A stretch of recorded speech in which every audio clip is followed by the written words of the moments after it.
I'm going to spend a couple of minutes to explain what this particular program is all about. Uh, First of all, Testoper community is a non-profit community. It's run by the volunteers to help each other to learn from each other and upskill from each other. Whether it is, you're looking for the new job or you wanted to become an innovator or an entrepreneur. So we all come together and we help each other through various different programs. I am one of the volunteer of Testoper community, and this is the program that I lead and I conduct. So this program, it's called as a Testoper Projects.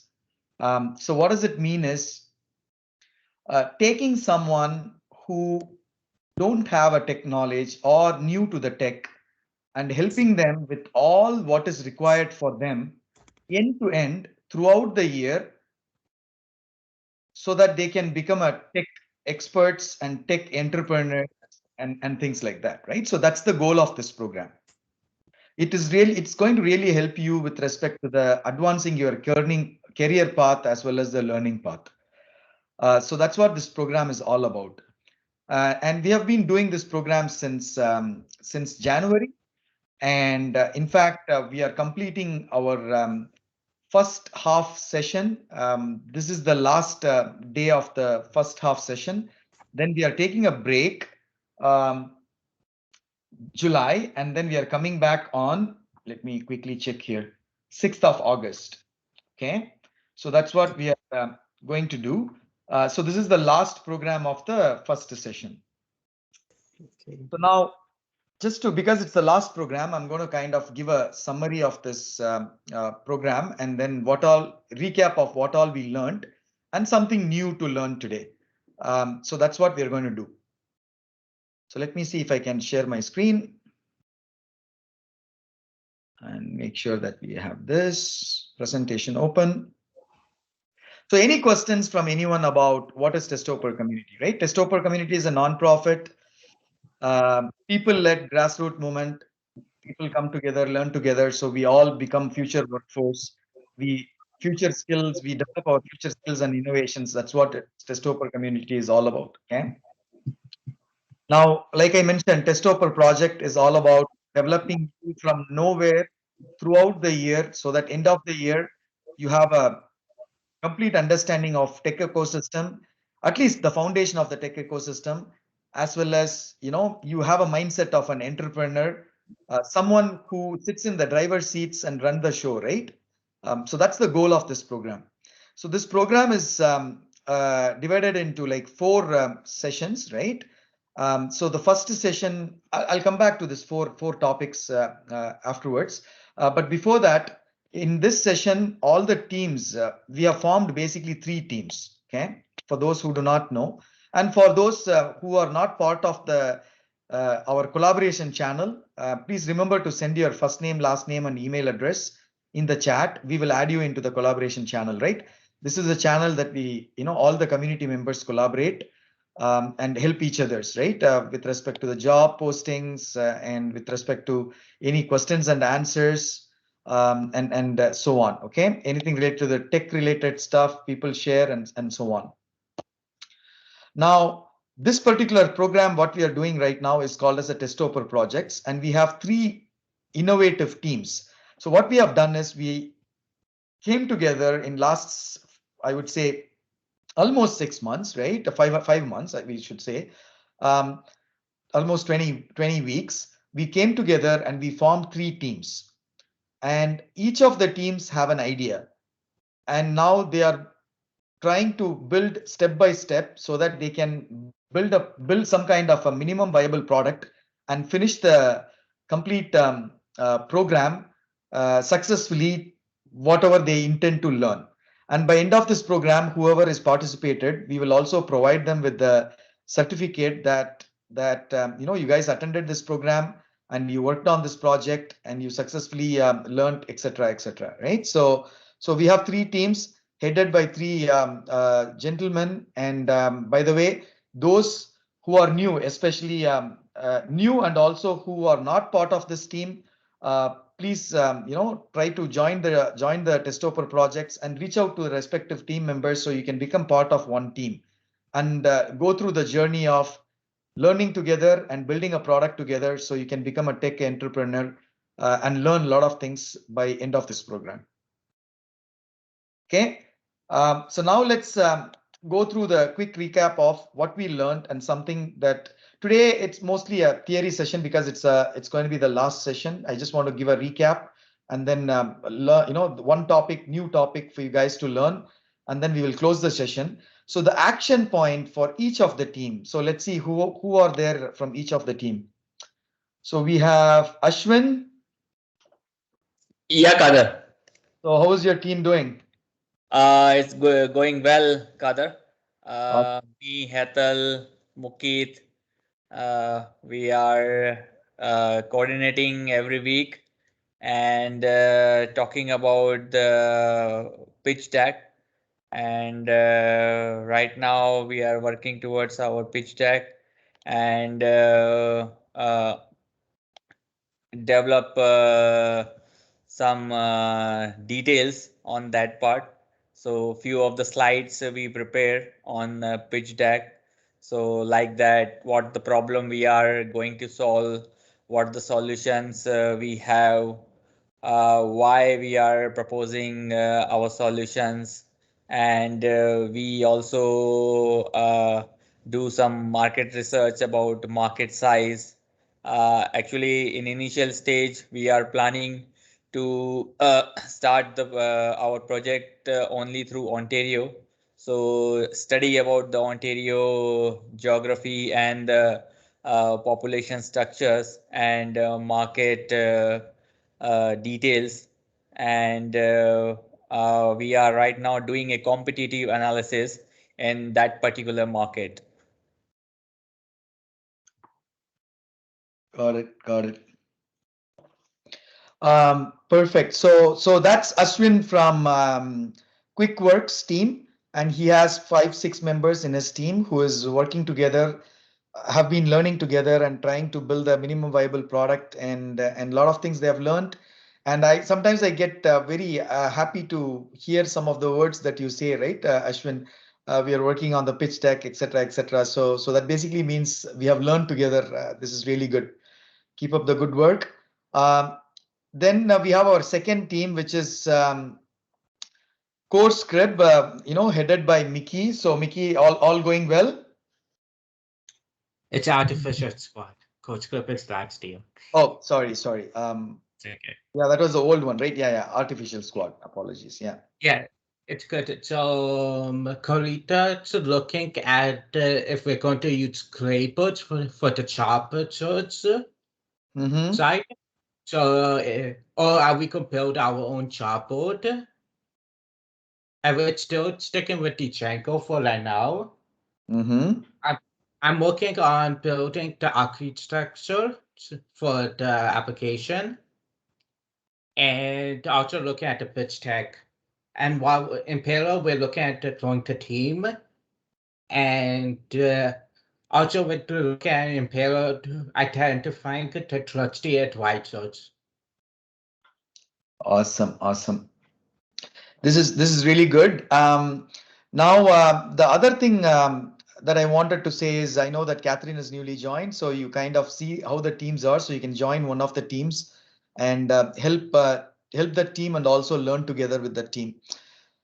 Perfect, Mickey. Now moving on to the third team, which is I think the future, right? So let's see who is joined from the future team. Elizabeth. Hi.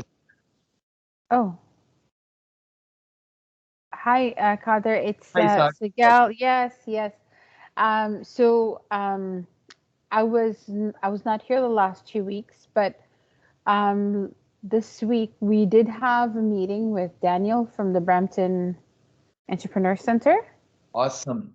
And he gave us some great advice.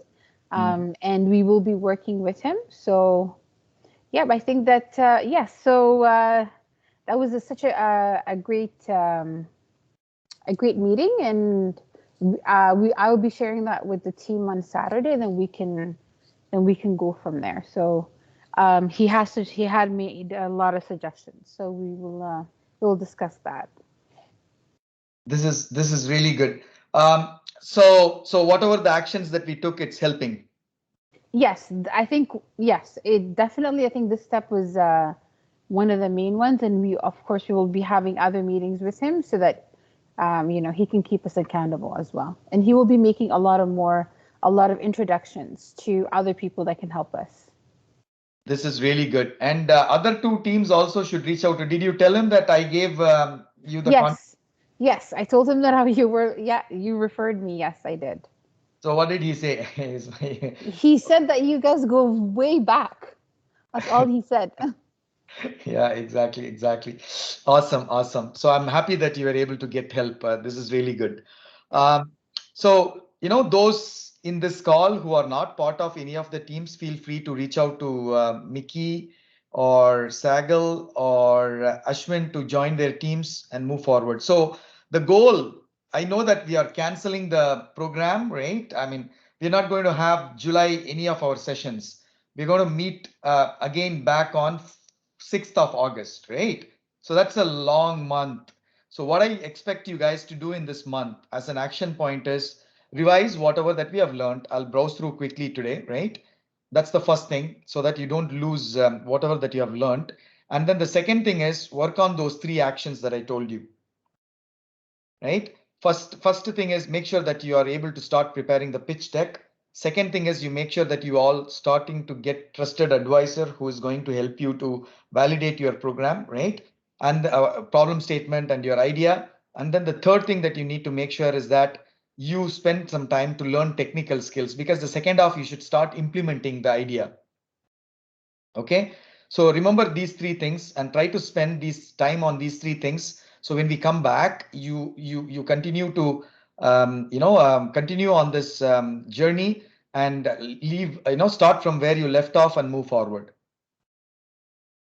Okay, so that's my three action points.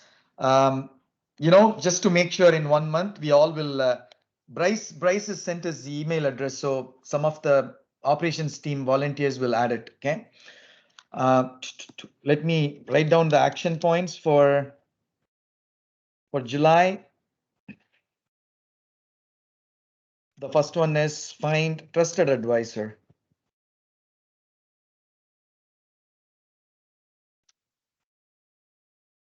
And second one is, oops, spelling.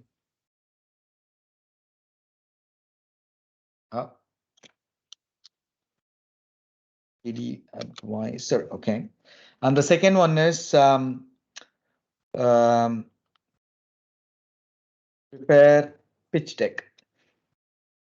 You all know what is there in pitch deck. You all know, you have learned what is business case and every kind, all things. So you should be good to go. And I have already given you 30-40 samples of the pitch deck. So refer each of them.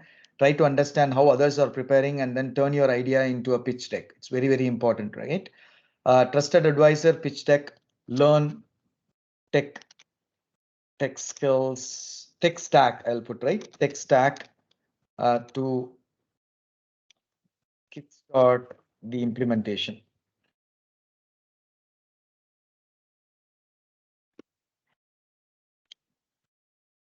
All right. Any questions on this before we quickly browse through other things? No, Carter. It's all clear, right, to everyone? Yes, no? Yes. Awesome. Okay, Yeah. so let's refresh our mind what we learned and then some new topic, and then we'll close the session. Can you see my screen? Yes. Okay, perfect. So this particular slide, when we started our session, this is where we started. We talked about what Testoper is all about, right? We focus on software developers, software testers, and operations experts to help them to develop their future skills and innovation so they can become relevant in the market. We are drivers and inclusive community, and we define certain things like what is a task, what is a skill, what do you mean by innovation, what is the personal abilities and attributes, what is tools and frameworks. We kind of defined each of these things, and also we defined what are vertical industries, what is business operations, customer solutions. So we defined all of these things and we kind of understood what it is, right? Just to give you an example, vertical industries are the industries like communication, finance, and so on. Business operations means different departments within your organization, research and development, sales, and so on. And the customer solution is what you are going to provide to your customer. It could be a service, it could be a product, it could be a solution. And what do you mean by future skills and innovations, right? Developing different types of skills, from the technical skill to the management to entrepreneurship. It's very important. See, one of the biggest problem that everyone has is their knowledge is so narrow. They focus only on, okay, I wanted to do if else declare variables. No, right? That's not going to help. You need to really have a broad picture to make yourself successful in coding. So it's very important that you develop skills or different types of skills that is required for you to really become successful. Just having one skill is not going to help in the longer run, right? So that we talked about what are the different types of future skills and innovations, and we kind of explained those things. And we talked about what are all the different technologies that are out there.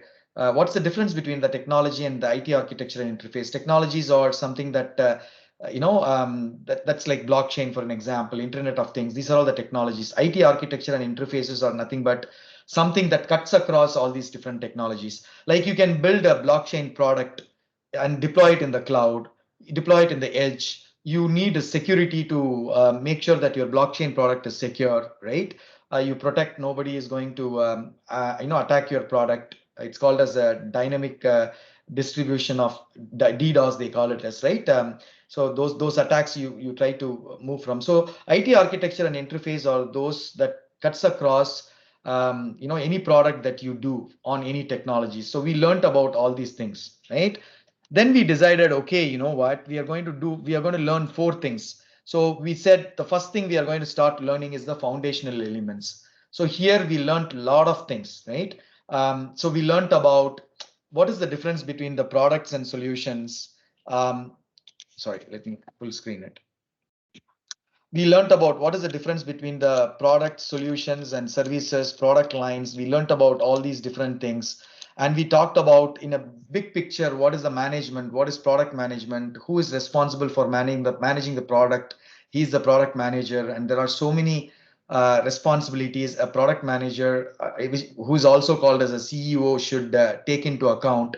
He should manage all the different teams, like marketing team, production team, because when you're delivering a product, it's not about only just developing a product by R&D, but then rather managing this whole product with all other teams, preparing the right time to launch, preparing the right time to market, preparing the right time, and enabling the sales to go and sell. So there's a number of things that, as you know, if you want to become an entrepreneur, you have to be a product owner. If you are going to be a product owner, that means you are like a CEO. So you need to understand every aspects of it. What are all the different components that makes up the whole thing, right? So this is something that's very critical. Okay. Then we also learned about just as a summary, right? Before I get into the details, we kind of divided the foundational elements into three things, right? Personal abilities and attributes, where we learned definitions of different products. We learned about what is leadership, what are all the different attributes that we need to have to become a leader. And today I'm very proud that you guys are already following those attributes, and you are creating products, you are building teams, you are making the decisions, which idea that I need to make. And you learned about the finance, what are the different finance statements, how do you need to forecast, budget. You learned about all these things, right? In personal abilities and attributes, some foundational things, right? Then you also learned about what are all the different types of industries, competitions, customers, what are all the different things that you need to really look at before you come up with an idea and build your product. How do you forecast? How do you strategically plan? You learned all these things. In parallel, you also started learning from IBM skill builds, YouTubes, and many other tools, the technology things you started learning. So this is what we did, right? We learned all these foundational elements from product solutions and services to creating what is the leadership, what are the different things that we need to do to become a leader, how to form the team, right? The companies itself struggle to form the team when they pay the money to someone to recruit as an employee and keep them intact. But you guys developed your leadership skills to form a team, volunteer team, to do things together.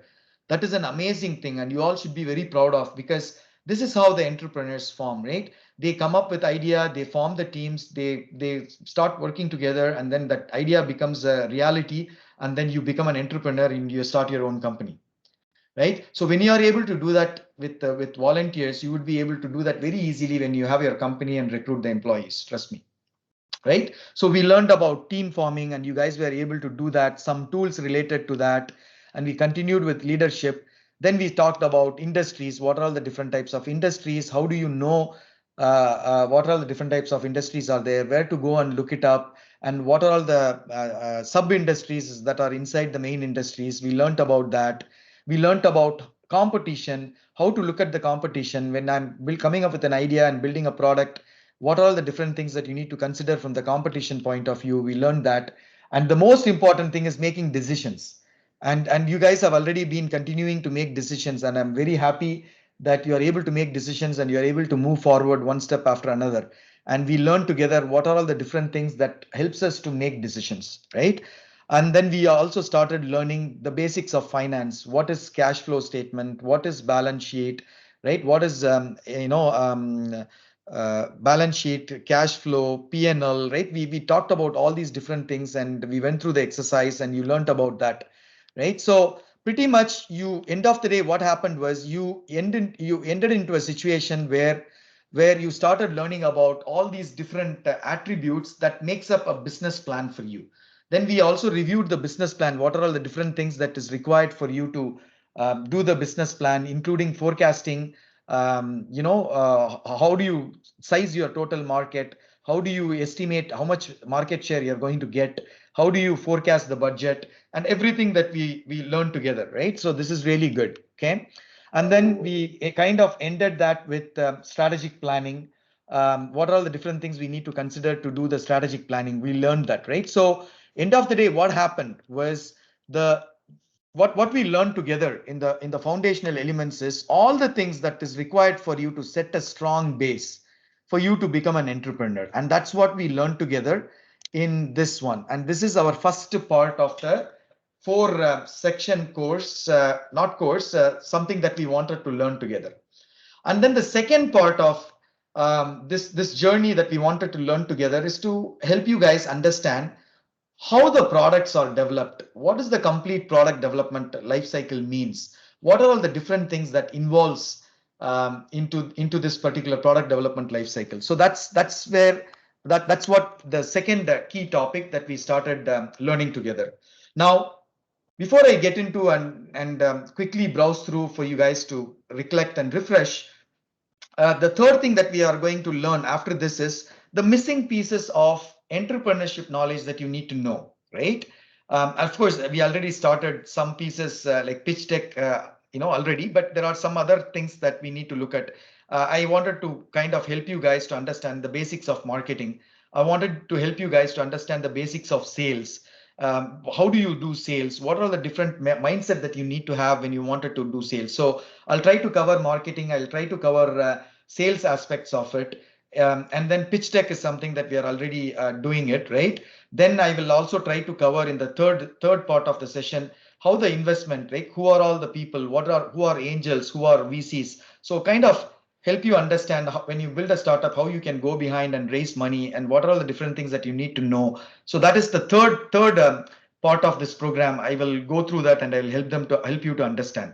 So the first one is the foundational element, and the second one is the product life cycle, product management life cycle, or product development life cycle.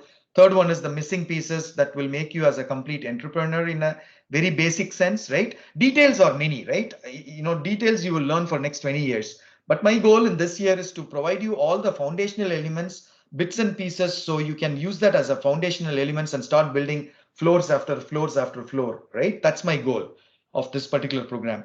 And then finally, the fourth one is I wanted you guys to really build your MVP, and sometime around November time frame, hopefully all these COVID is gone and we can meet in person. So we can have a closing event where you can show your product demo and you can do a pitch deck, you can do a product demo, and I'll invite few people to to see your product demo and what you pitch, and then we can close this session with the prize and a good get together, right? That's what we are going to do towards the end. And I just hope, fingers crossed, right? By November, December timeframe, everything is going to be opened up and we can actually do that and close this program. So those are the 4 things that we wanted to really go through in our journey. And the second thing is our product management life cycle. And we started kind of learning about what it is, right? So it basically consists of 3 major components. First one is the product planning, right? And what product planning means? What are all the planning that you need to do during the initial period of time before you start coding, in simple words, right? So the product planning consists of 3 basic steps, right, that you need to go through: concepts, feasibility, and definition. So we learned about what the concept is at a very high level. The ideas come into your mind, and there's maybe 10 or 20 ideas, whatever. And based on whatever that you learned as a foundational element, you work together with the team and you screen the idea, and then you finalized yourself. Okay, this is the idea that I wanted to move forward with. So this is something that you have already done. This is really good, right? Now you are in the process of feasibility.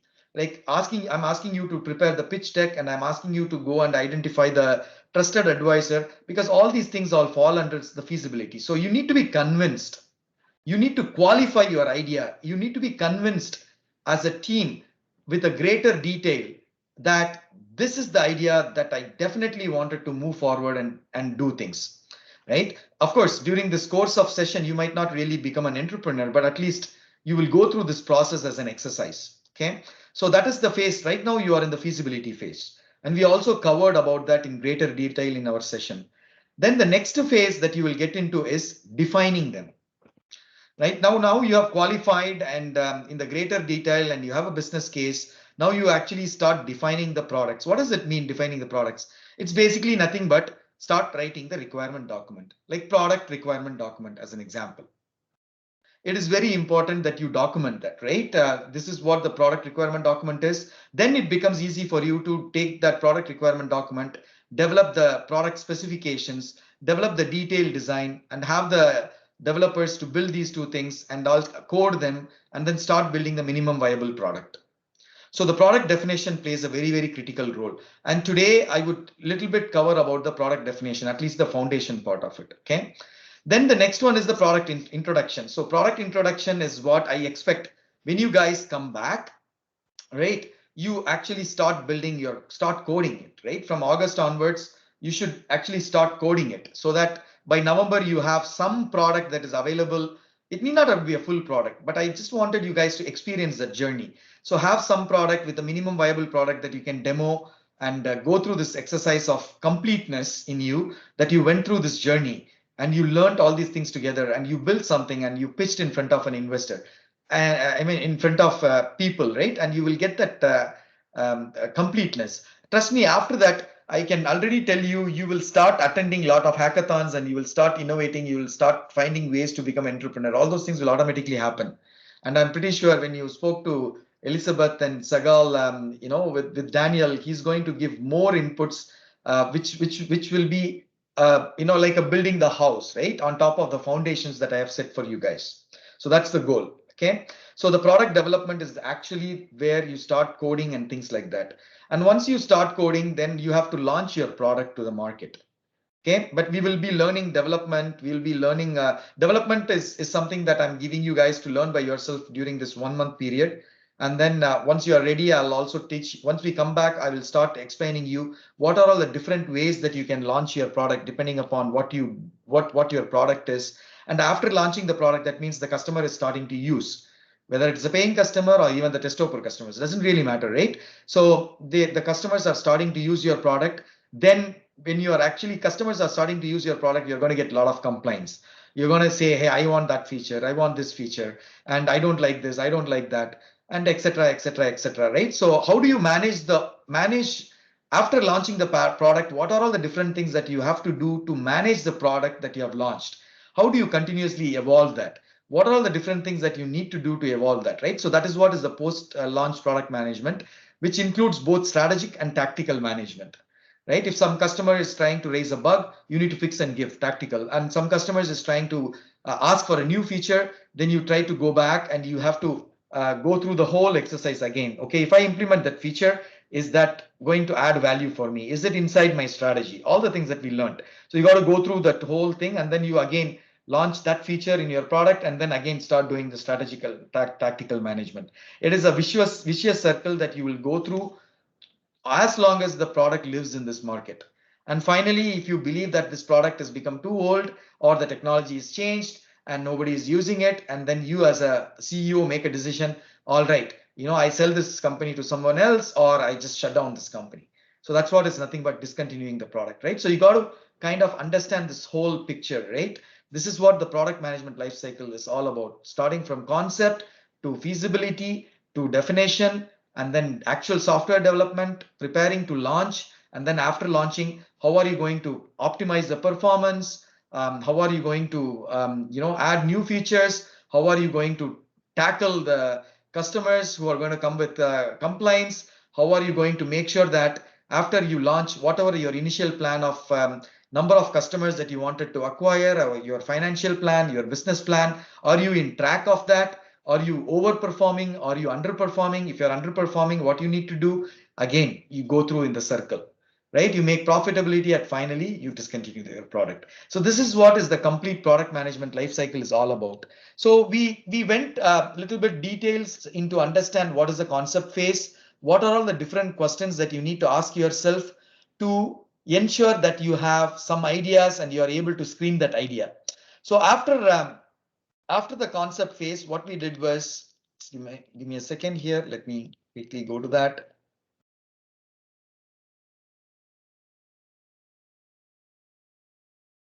Then we started learning about feasibility phase, right? So in this feasibility phase is where you are going to explore further, right? Trusted advisor, talking to the people. If I build this product, will you really use it? And solidifying your business case, solidifying your marketing plan, depending upon the learnings that you have, and then start thinking about product requirement documents that you need to make at a very high level, right? And then what kind of a launch that you wanted to do, and make sure you have your team in place, right? You have team who can help you with marketing, finance, customer, operations, supply chain, depending upon the product that you are building. And you have people with all these expertise to start building your product. See, starting a company is not easy thing, right? So it has got multiple different teams who are experts in doing different things. So you need to make sure that they are all, you have a buy-in from all of them, so that when your product is start, when you start building it and we wanted to market it, you know how to market it, and there are people who's going to help you to market. You have finance so that you know how to spend money to market it and acquire customers. And if some customer comes, I mean, you are able to service them, right? And there is a sales team who's going to try to sell your product, and some team who's going to make sure that product is running 24/7.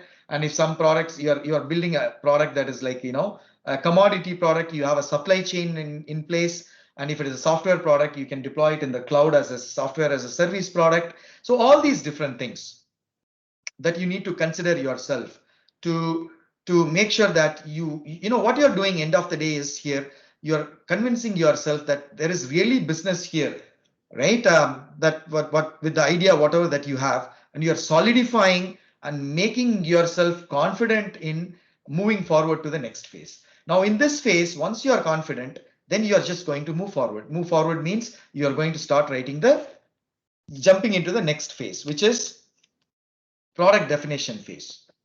Okay, so in this phase, all you're trying to do is writing it down what exactly you're going to develop based on all the things that you have learned.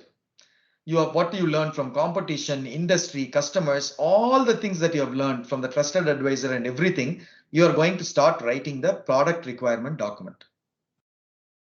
What does it mean? It basically means the product requirement document is the one that you as a CEO want to build.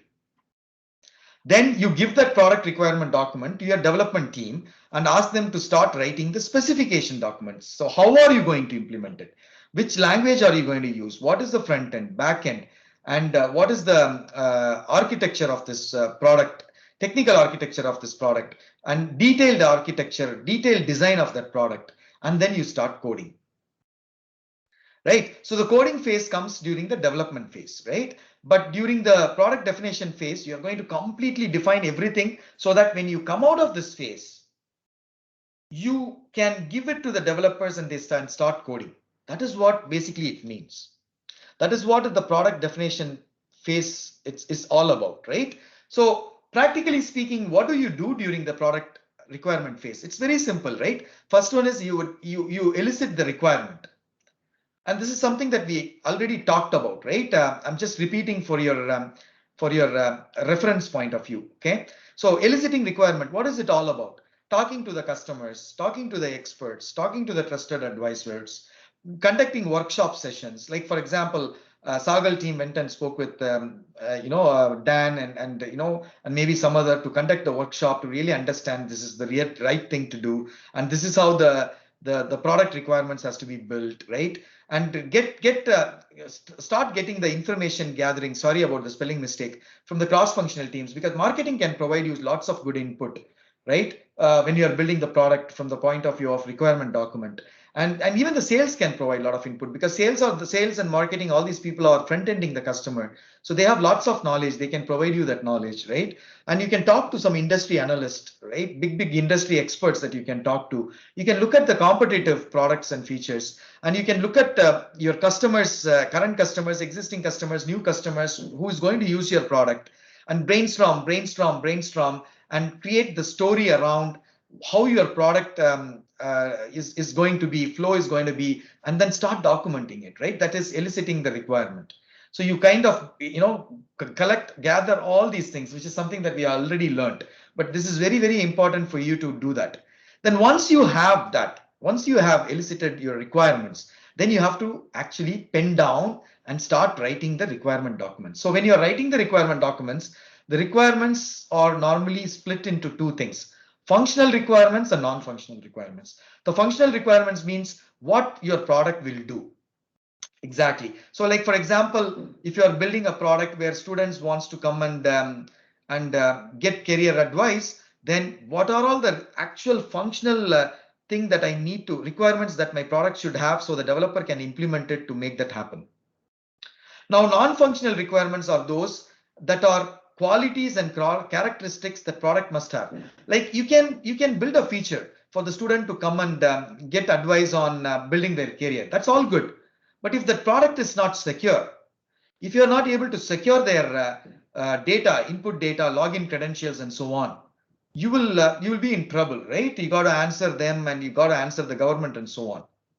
And now when you're deploying the product, if two people created login and accessing your product, it works good. Suddenly 1,000 people started using your product crashes. Performance of your product. How do you maintain them? And is there any regulatory related activities that you need to take care of? Any government, do you have a problems, right? Like for example, if you build a product, it might offend some group of people. And if they create issues to you, you will be in trouble. So you got to look at all these different aspects and make sure that non-functional requirements is also covered. So when you deliver your functional product, the product is secure and it looks good, right? From the GUI design point of view, it has a great performance. There is a maintainability. If something goes wrong, I should be able to debug the product and find out where exactly the problem is. So from the functional requirement to the non-functional requirement, you need to really consider from both the point of view, and you got to start building your product requirement document. Then finally, once you have the requirements, make sure that you organize them properly, right? Because once you organize it, it becomes easy to split the jobs and give it to the developers to start implementing them. And make sure that developers understands what you think as a requirement is what he needs to implement. There are a lot of jokes around that, right? If you go to the internet, you will see it. A CEO wants to build a car, but it ends up building a bull cart, right? So I mean, there's a lot of jokes in the internet. So it's a joke in the sense that it's a message, right? I mean, you have to ensure as an entrepreneur, as a team, whatever that you wanted to build the requirement, the end product is actually coming out to solve that requirement that you have built. So it's very important that you have a good communication within your team. You have a great exchanges between the team, and make sure they understand that you wanted to build a car. They also deliver the car to you, not the bull cart. Right? So this is very, very important. Organizing requirement is very, very important. And then finally, managing the requirement from beginning to end. Very, very important as well, right? See what happens that we are living in the world of agile. We are living in the agile world, in other words, right? So that means you started, you have an idea, you started implementing, and it's a continuous process. You keep validating the market. And let's say after a month, you realize that whatever you are trying to build something that may not be useful for the market, you need to come and formally change the requirements and make sure you communicate to the developer to modify and implement what you wanted them to implement. And you have to do it in a more iterative phase, right? Don't ever start a product and build after 6 months. No, come up with the minimum viable product, minimum requirements, build that quickly, go and validate with the customer. Are they good with it? Or they wanted to make changes? Then build the next step. Go build the next steps. And then even in each of these iterations, if you already find the customers starting to use your product, that's awesome. So in the olden days, it's called as a waterfall model. They used to have an idea, and then they take months and years and they build and they go to market. Nowadays, it's no. There is a lot of agile models are there. There are a lot of processes out there that can help you to build product iteratively. So iterative building is very, very important so that you don't end up in building a product and towards the end, right? That product is not useful and it's not useful for the customer. The world is changing and the world is agile. So you got to iteratively start building the product. But when you're building the product, it's also very important, right? You will be challenged with some of the things. Do I build it from the scratch or do I use open source? Do I build it from scratch or do I partner with some other company and take the piece that they have and then I build the missing piece and then I build my product? And when I'm building the product, when I'm iteratively doing, how do I launch it? Do I do a soft launch, hard launch? I'll talk about the launch planning in our next session whenever we come back, right? And also you need to start building, right? When you're doing this iterative process, let's say after 3 iteration, if you don't find any customer who's not going to use your product, then you probably have to make a decision to exit because it's not going to go anywhere. But anyways, in the Testoper community, we are doing this for the purpose of learning. It's okay. But in the real world, right, when you're actually putting in hundreds and thousands of dollars, hiring the developers and doing stuff, and after 3 or 4 iterations, you went and tried in the market and the market changed and nobody is buying to your idea anymore, then it does not make sense to continue to invest. It is very important. You also have to make a decision. It's a hard decision, I know, but you have to make a decision. All these things you will end up getting as a challenge when you are trying to manage the requirements from end to end. Okay, so just remember these 4 things. Okay, in terms of product definition phase, in the previous phase, feasibility phase, you have a greater detail and everything is covered. Now in the definition phase, you're actually building the product requirement document, making sure you're collecting the requirements, defining the requirements, communicating the requirements, so that you want car, you end up in building car, not the bull cart. Okay, and then finally, while you are building it, you have to be agile to make the adjustments and make the right decision. Are you going to build it from the scratch? Are you going to reuse the products, open source? And finally, if you believe that, while you are building it, if you at some point of time, if you believe that this is not going to work, you got to exit. This is very important. A lot of entrepreneurs do this mistake. Okay, they want to build they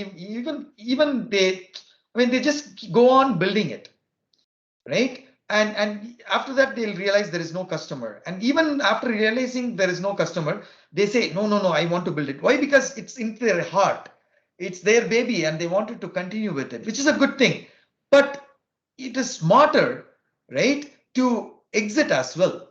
Exit is not a bad thing. Discontinuing a product is not a bad thing, right? So it's also a good thing because it's going to help you not to spend too much of money, energy, time developing that, right? But for the Testoper community, like I said, you can learn to develop it. But when you're a real entrepreneur, you have to create an exit plan. You have to make sure that, if nothing happens, you are able to discontinue. You have to make sure that if something good happens, then I sell it to someone else, and maybe that person will make this product much better than I can make my product, because everybody has a limitation. You can take the product up to a level, And after that, maybe you have your limitation. You need to learn more to take it to the next level. So you can always give it to someone who can take your product to the next level. Nothing wrong in that. So that's why you will see there's a lot of startup companies, they build product ideas, and after some time they sell their product to a bigger company so they can take that product and do it bigger.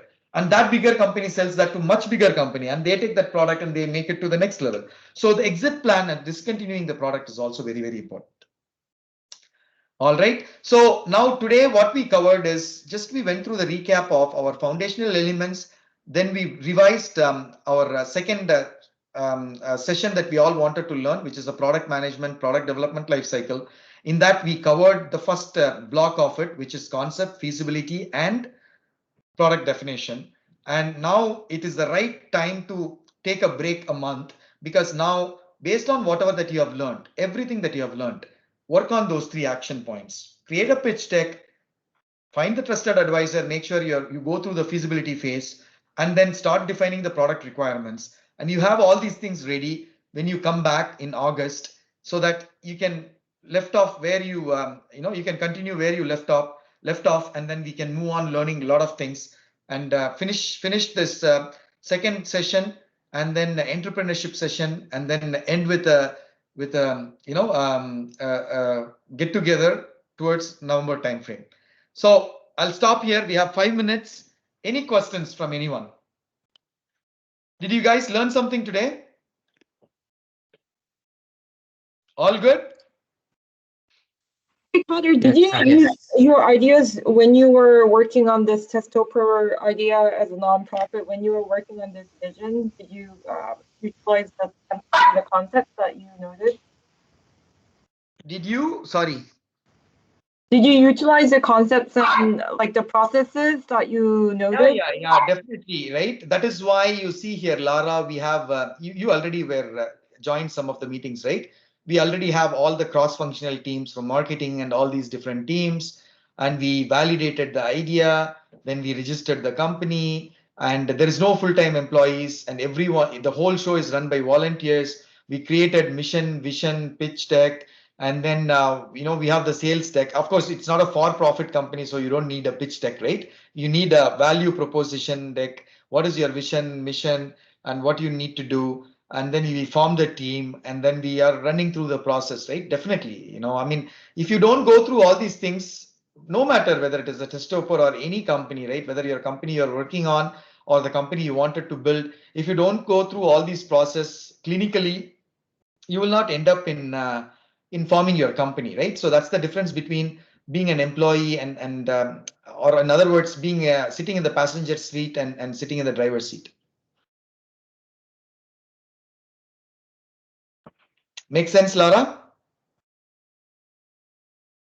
Yes, it does. Sorry, I was on mute. Thank you. And I actually need someone's help with finding this deck in the SharePoint. I don't know what kind of keyword to use to locate this. Career path and learning path.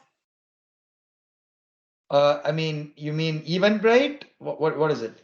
The sessions that you have hosted for the career path and the learning path, this is actually very useful, and I found it very insightful. Really enjoyed the presentation. It was great. Thanks.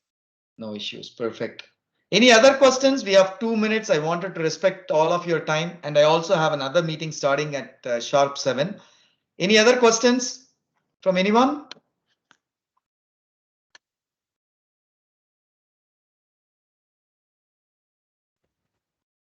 Awesome. So I wanted to wish you guys a good break, July.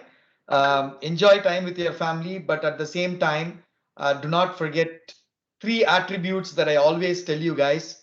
Number 1, continuous learning. Never give up. Like continuous learning, don't have a break. You have to continuously learn day after day. Remember this always, which is going to help you in your career. The second thing is just make sure that you always sit in the driver's seat, which I always call it as an innovative thinking / innovative thinker. Always make sure that you do that. And finally, the third thing is ensure that you have the right attitude to act and adapt. It's very important, right? Don't go with a fixed attitude. You have to have a flexibility in your mind to act and adapt, work together with the team members, go through the team formation process, whatever we learned, and try to achieve what we wanted to achieve, the targets that we have during this break. So with that, I wish you guys a very happy break and very happy summer time, and looking forward every one of you to join our session. Our next session is going to be on August. Let me check here. Next session is going to be on June 6th of August. 6th of August, right? So I'll please register your session for 6th of August. I will cancel all the sessions for July so that it doesn't show up to you guys. Register for 6th of August, and I'll see you all 6th of August. Okay. With that, let's close the call. Take care, guys. Bye. Bye. Awesome. Bye, everyone. Take care. Thank you, Bye-bye. guys. Thank you, everyone. Nice. Bye, everyone. Bye. Bye. Bye and thank you.